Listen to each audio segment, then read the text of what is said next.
Okay, I'll be focusing on promoting the Winner's World Saga with this video, being that we've chosen to do this one as an adult-rated word-of-mouth only project, and being that it was my urging that brought about this project, and I do want to see it find its proper audience. The Winner's World Saga is one I very much wanted to do. Frankly, I've never read anything like it before, and, well, with all I have going on, this seemed fitting.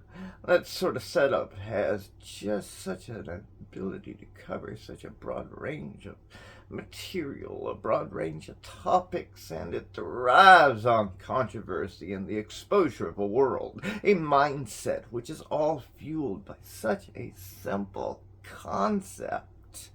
Winning is all that matters. Everything else is immaterial in this world.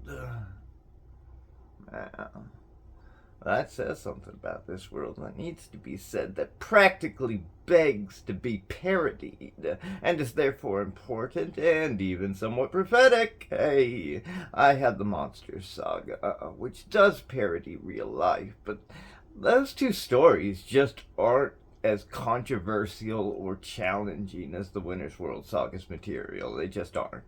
And they don't cover as broad a spectrum or use such an ironic and cynical styled approach.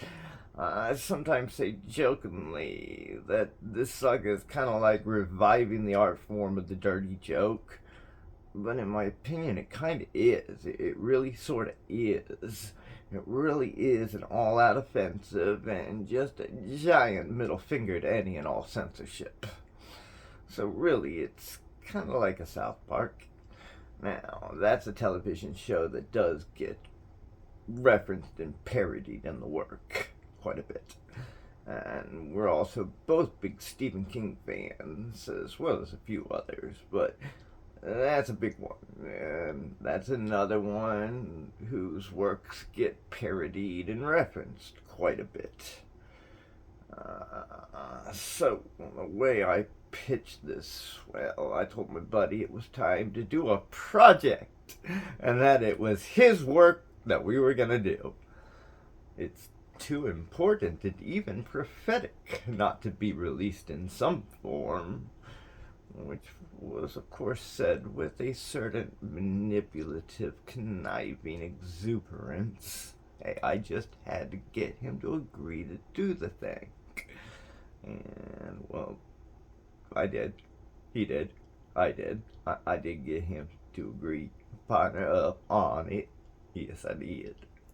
Problem is, I decided I wanted to do this. I just didn't know exactly if we were going to be able to. As in, I didn't know if I was going to be able to.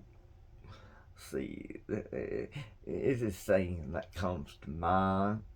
Two cooks trying to fix an oven, and neither one of them knows the first thing about mechanics or the oven's components.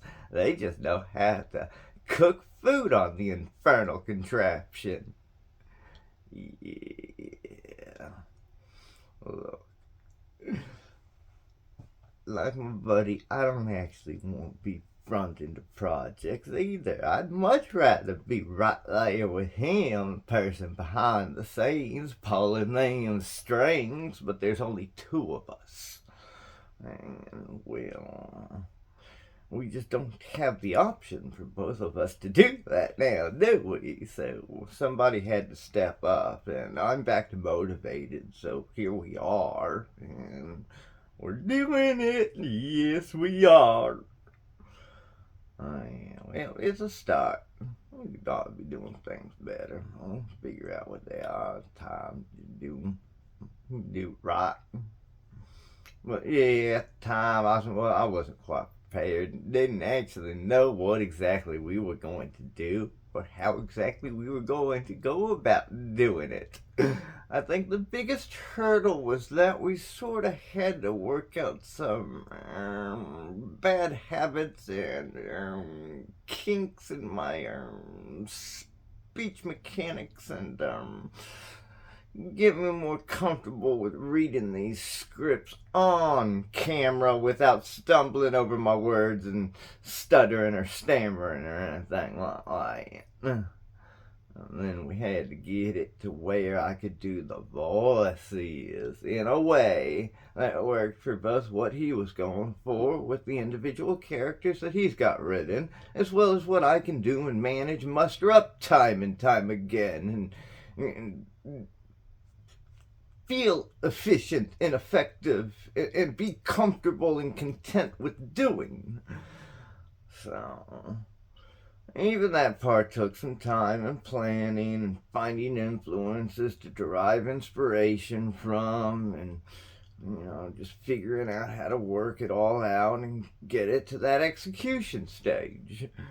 Anyway, it definitely took a bit of a sorting out process before we were able to actually move on to the actual recording process.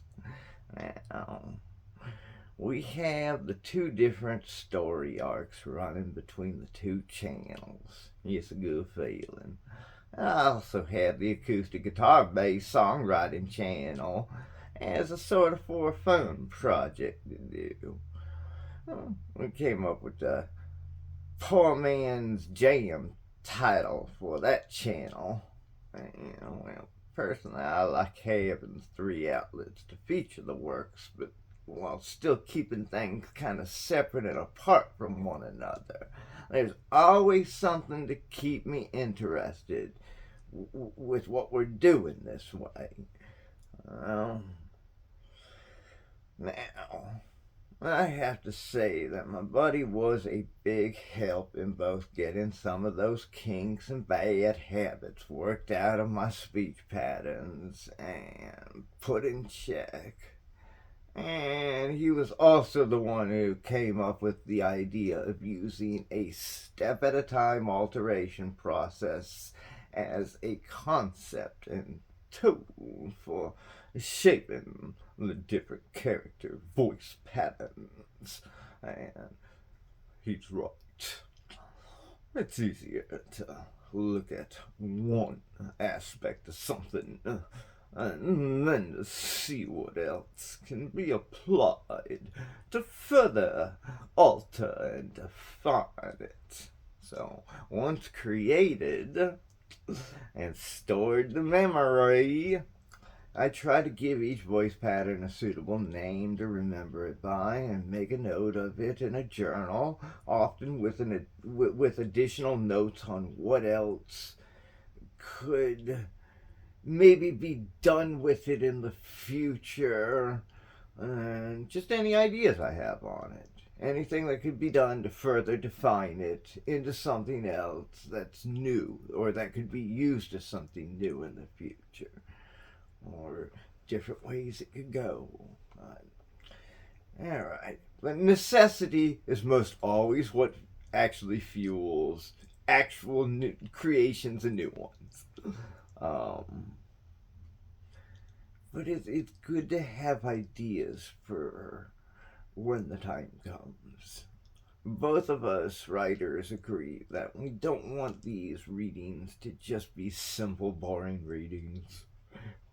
We want them to be energetic, flamboyant, edgy, adding depth and breathing some life into the characters as well as into the story's overall presentation.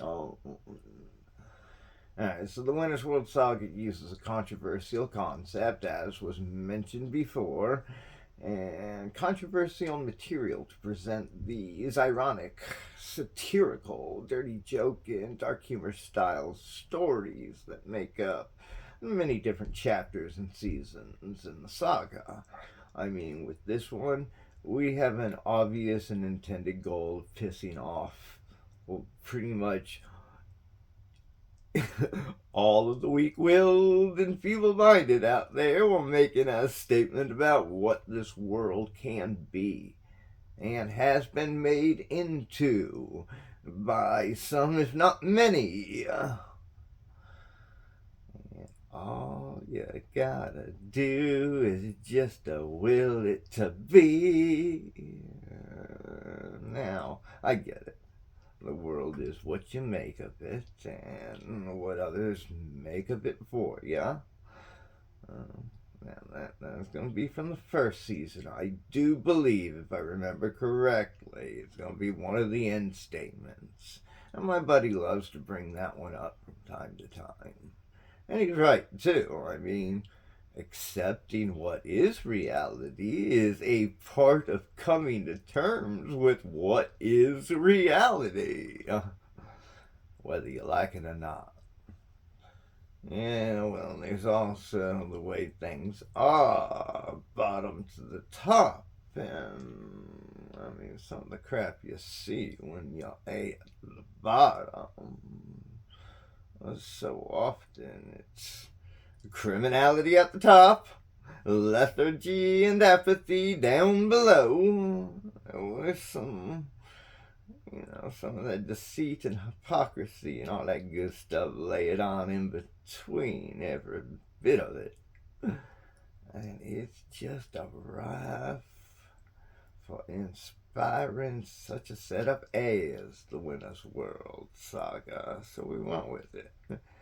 Now, I'll mention now that I have the MyStory videos on this channel sharing some of what I've been through and am currently going through, my reason for fronting these projects. And also, I mean, my Monster Saga is a response to something, so, I mean, like I'm saying, real life does inspire, it does inspire creation sometimes. So, but, yeah, adversity can make for a very strong motivator.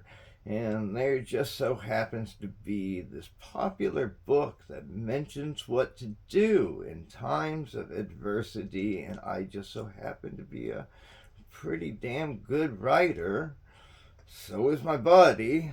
So we'll do these stories and a few other things as need be. It's bound to be interesting, yeah. So, we've been at these for a long time, but I can still remember back to the first time I read the first season of the Winner's World Saga. I remember back to whenever you first read Revenge, too. Well, okay, whenever I first read the Winter World Saga, I can remember not really digging it. Not the first chapter, or the first season, whatever he wants to call them. But I got told to keep reading, and I did. And yeah, by the end of season 2, I definitely saw where it was all beginning to go. It began to click for me. It was definitely interesting. By the end of season 5, I think it likely was. I was quite impressed with the damn thing. I was a bit of a fan by then. Definitely technique writer. He got it. He has his season 1. Okay, I have Revenge. Yes, a short story, but still a story with no plot twists. Absolutely none. So, I mean, I've taken my chances too. And really, Revenge is about the same length as one of his seasons, so maybe a little longer, actually. But anyway, all writers take liberties with something somewhere or another at some time. Now, is season 1 of a new work necessarily the best place to do something like that? To take a chance and not include your 2 main characters by name and give them a proper setup? Now, given Albie and Cletus were mentioned, but not in the episodes, only in the ads. That's not like there's 2 episodes to where they could have been included. They weren't. So yeah, again, is that the best thing to do in season 1? Probably not, but it makes for an impact, and it makes for interesting if you can do enough with the first season, and then nail it with your second season, with your intended audience. But that was a chancy thing. That's a chancy thing. I mean, props to him for doing it. I mean, that's confidence in your work. You're saying my season one's good enough without my main characters. But that's confidence in your work, but it's chancy. It's chancy. His season two definitely made up for it, I feel. But I mean, again, to each their own. I mean, what he did is what he did. What I did with Revenge is what I did with Revenge. I wanted a simple complimentary story to Backwoods. I wanted something short. So I went with something that was, well, it was short. It was straightforward. It was to the point. Um, well, to wrap this up, this has just been a little more detail on the processes that have gone into all of this and a way to kind of advertise by word of mouth the other more adult rated controversial concept stories channel, the Winter's World Saga's channel. That's what it's called. So you can look it up on YouTube.